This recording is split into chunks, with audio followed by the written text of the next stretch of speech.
ನಮಸ್ತೆ ವೀಕ್ಷಕರೇ, ನಾನು ಈ ದಿನ ಗೋಧಿ ದೋಸೆ ಯಾವ ರೀತಿ ಮಾಡೋದು ಅಂತ ತೋರಿಸ್ತಾ ಇದ್ದೀನಿ. ತುಂಬ ಸುಲಭವಾಗಿ, ತೆಳುವಾಗಿ, ಕ್ರಿಸ್ಪಿಯಾಗಿ 5 ನಿಮಿಷಕ್ಕಿಂತ ಕಡಿಮೆ ಸಮಯದಲ್ಲಿ ಗೋಧಿ ದೋಸೆ ಯಾವ ರೀತಿ ಮಾಡೋದು ಅಂತ ತೋರಿಸ್ತಾ ಇದ್ದೀನಿ. ಈಗ ಮಾಡುವ ವಿಧಾನ ನೋಡ್ಕೊಳ್ಳೋಣ ಬನ್ನಿ. ಮೊದಲು ಒಂದು ಬೌಲ್ಗೆ 1 ಕಪ್ಪಷ್ಟು ಗೋಧಿ ಹಿಟ್ಟು ಹಾಕ್ಕೊಂಡಿದ್ದೀನಿ. ನಂತರ ರುಚಿಗೆ ತಕ್ಕಷ್ಟು ಉಪ್ಪು ಹಾಕಿದ್ದೀನಿ.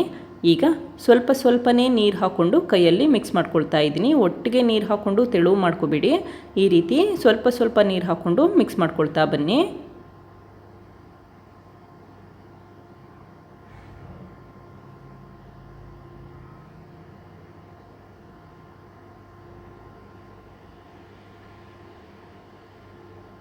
ನೋಡಿ, ಈ ಕನ್ಸಿಸ್ಟೆನ್ಸಿ ಇದ್ದಾಗ 2 ನಿಮಿಷ ಕೈಯಲ್ಲಿ ಮಿಕ್ಸ್ ಮಾಡ್ಕೋಬೇಕಾಗತ್ತೆ. ತುಂಬ ತೆಳುನೂ ಇರಬಾರ್ದು ಅಥವಾ ತುಂಬ ಗಟ್ಟಿಯಾಗೂ ಇರಬಾರ್ದು. ಈ ಕನ್ಸಿಸ್ಟೆನ್ಸಿ ಇದ್ದಾಗ 2 ನಿಮಿಷ ಕೈಯಲ್ಲಿ ಈ ರೀತಿ ಬೀಟ್ ಮಾಡ್ಕೊಳ್ಳಿ. ನಾನಿಲ್ಲಿ ಗೋಧಿ ದೋಸೆ ಮಾಡಲಿಕ್ಕೆ ಚಿರೋಟಿ ರವೆ ಅಥವಾ ಸಣ್ಣ ರವೆ ಉಪಯೋಗಿಸಿಲ್ಲ, ಹಾಗೆ ಮೊಸರು ಕೂಡ ಉಪಯೋಗಿಸಿಲ್ಲ, ಹಾಗೆ ಬೇಕಿಂಗ್ ಸೋಡಾ ಕೂಡ ಉಪಯೋಗಿಸಿಲ್ಲ. ಆದರೂ ದೋಸೆ ತುಂಬ ಗರಿಯಾಗಿರುತ್ತೆ. ತೆಳುವಾಗಿ ಗೋಧಿ ದೋಸೆ ಮಾಡಬಹುದು.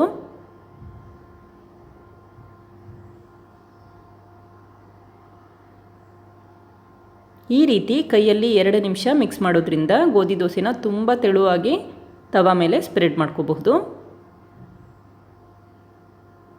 ಈಗ 2 ನಿಮಿಷ ಮಿಕ್ಸ್ ಮಾಡಿ ಇಟ್ಕೊಂಡಿದ್ದೀನಿ. ಇದಕ್ಕೀಗ ಮತ್ತೆ ನೀರು ಹಾಕ್ಕೊಂಡು ಕಲಿಸ್ಕೊಳ್ತಾ ಇದ್ದೀನಿ.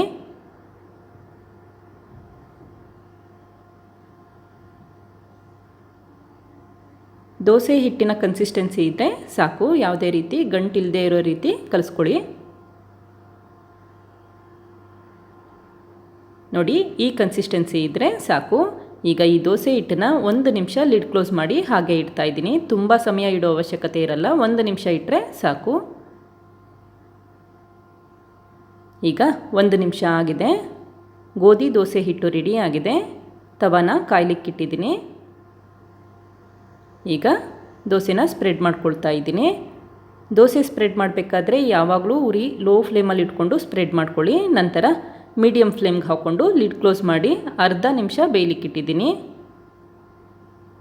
ಈಗ ಅರ್ಧ ನಿಮಿಷ ಆಗಿದೆ. ತಕ್ಷಣವೇ ಉರಿನ ಲೋ ಫ್ಲೇಮ್ಗೆ ಹಾಕ್ಕೊಳ್ಳಿ. ನಂತರ ಅರ್ಧ ಟೇಬಲ್ ಸ್ಪೂನ್ ಎಣ್ಣೆ ಹಾಕ್ಕೊಂಡಿದ್ದೀನಿ. ಈ ರೀತಿ ಸೈಡೆಲ್ಲ ಬಿಡಬೇಕು, ಆವಾಗ ದೋಸೆ ರೆಡಿ ಆಗಿದೆ ಅಂತ. ಇನ್ನೊಂದು ಸೈಡು ಬೇಯಿಸೋ ಅವಶ್ಯಕತೆ ಇರಲ್ಲ, ಒಂದೇ ಸೈಡ್ ಬೇಯಿಸಿದ್ರೆ ಸಾಕು.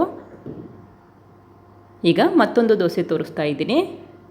ಕಾದ ತವಾ ಮೇಲೆ ದೋಸೆ ಹಿಟ್ಟನ್ನು ಹಾಕಿ ಸ್ಪ್ರೆಡ್ ಮಾಡ್ಕೊಳ್ತಾ ಇದ್ದೀನಿ. ಸ್ಪ್ರೆಡ್ ಮಾಡಬೇಕಾದ್ರೆ ಉರಿ ಲೋ ಫ್ಲೇಮಲ್ಲಿ ಇಟ್ಕೊಂಡು ಸ್ಪ್ರೆಡ್ ಮಾಡ್ಕೊಳ್ಳಿ. ನಂತರ ಉರಿನ ಮೀಡಿಯಮ್ ಫ್ಲೇಮ್ಗೆ ಹಾಕ್ಕೊಳ್ಳಿ. ಲಿಡ್ ಕ್ಲೋಸ್ ಮಾಡಿ ಅರ್ಧ ನಿಮಿಷ ಮೀಡಿಯಮ್ ಫ್ಲೇಮಲ್ಲಿ ಬೇಯಲಿಕ್ಕಿಟ್ಟಿದ್ದೀನಿ. ಲಿಡ್ ಓಪನ್ ಮಾಡಿದ ತಕ್ಷಣವೇ ಉರಿನ ಲೋ ಫ್ಲೇಮ್ಗೆ ಹಾಕ್ಕೊಳ್ಳಿ. ಈಗ ಅರ್ಧ ಟೇಬಲ್ ಸ್ಪೂನ್ ಎಣ್ಣೆ ಹಾಕ್ಕೊಂಡಿದ್ದೀನಿ. ಅರ್ಧ ನಿಮಿಷ ಲೋ ಫ್ಲೇಮಲ್ಲಿ ಬೇಯಬೇಕಾಗತ್ತೆ. ತುಂಬ ಕ್ರಿಸ್ಪಿ ಆಗಬೇಕು ಅಂತಂದರೆ 1 ನಿಮಿಷ ಲೋ ಫ್ಲೇಮಲ್ಲಿ ಬೇಯಿಸ್ಕೊಳ್ಳಿ, ಆವಾಗ ತುಂಬ ಕ್ರಿಸ್ಪಿಯಾಗಿರುತ್ತೆ. ಈಗ ಗೋಧಿ ದೋಸೆ ರೆಡಿಯಾಗಿದೆ. ನೋಡಿದ್ರಲ್ಲ ವೀಕ್ಷಕರೇ, ಎಷ್ಟು ಸುಲಭವಾಗಿ ತೆಳುವಾದ ಕ್ರಿಸ್ಪಿಯಾದ ಗೋಧಿ ದೋಸೆ ಮನೆಯಲ್ಲೇ ಮಾಡಬಹುದು ಅಂತ ಗೊತ್ತಾಯ್ತಲ್ವಾ.